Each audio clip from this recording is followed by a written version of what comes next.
laga hidup dan mati tim Garuda.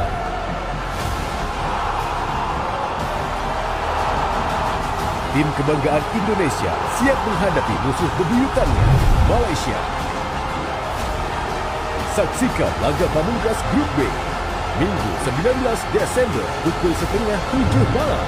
AFF Suzuki Cup 2020, live di iNews. Sintayong sumringah, Timnas Indonesia dapat kabar baik jelang lawan Malaysia. Pelatih Timnas Indonesia, Sintayong, membawa kabar baik jelang laga terakhir Grup B Piala AFF 2020 melawan Malaysia. Timnas Indonesia dijadwalkan akan berhadapan dengan Malaysia di Stadion Nasional, Singapura, Minggu, tanggal 19 Desember tahun 2021. Laga ini sendiri akan menjadi penentuan bagi kedua tim di Piala AFF 2020. Saat ini Timnas Indonesia masih berada di puncak klasemen Grup B dengan poin 7.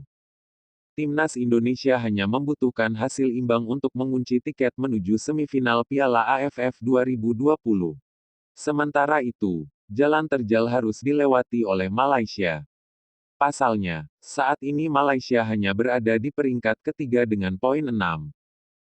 Tim besutan Tan Cheng Hu itu harus menang atas Timnas Indonesia jika ingin lolos.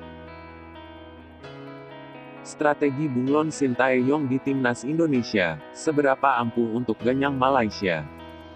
Timnas Indonesia akan menjalani pertandingan krusial menghadapi sang negara tetangga, Malaysia di partai terakhir Grup B Piala AFF 2020, Minggu, tanggal 19 Desember tahun 2021, malam nanti. Laga ini bisa dibilang merupakan duel hidup mati. Indonesia dan Malaysia tak boleh kalah jika masih ingin lolos ke babak semifinal. Di sisi lain, tim Harimau Malaya wajib menang jika masih ingin melaju ke semifinal. Tentu hal di atas turut memengaruhi strategi yang diterapkan Sintayong pada laga nanti. Apakah Timnas Indonesia bakal tampil menyerang demi 3 poin? Atau justru kembali bertahan seperti ketika bersua Vietnam demi mengamankan 1 poin? Jika melihat susunan pemain yang diturunkan pada 3 laga terakhir, Sintayong selalu punya starter berbeda pada setiap laga. Ini membuktikan Sintayong yang pernah mengantarkan Korea Selatan ke Piala Dunia cukup cerdik membaca situasi lawan. Melawan Kamboja, Timnas Indonesia menggunakan formasi 4-1-4-1. Bersua Laos lantaran keinginan tampil agresif, Sintayong mengubah skema 4-1-4-1 menjadi 4-3-3. Bersua Vietnam beda lagi. Sadar kalah kualitas, Timnas Indonesia menggunakan formasi 5-4-1. Ezra Walian dibiarkan sendirikan di depan dan fokus memanfaatkan serangan balik. Lalu Rizky Ridho, Fahrudin Arianto dan Alfeandra Dewangga membentuk skema 3 bek tengah. Dalam situasi membangun serangan, berulang kali Alfeandra Dewangga berperan sebagai gelandang bertahan yang menyalurkan bola. Lantas strategi apa yang akan diterapkan Sintayong saat bertemu Timnas Malaysia? Yang pasti kualitas Malaysia berada di bawah Vietnam.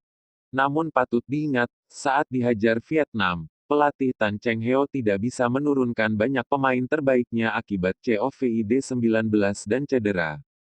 Timnas Malaysia bahkan sempat mengancam mundur akibat krisis pemain dan tidak boleh menambah jumlah penggawa karena masalah ini.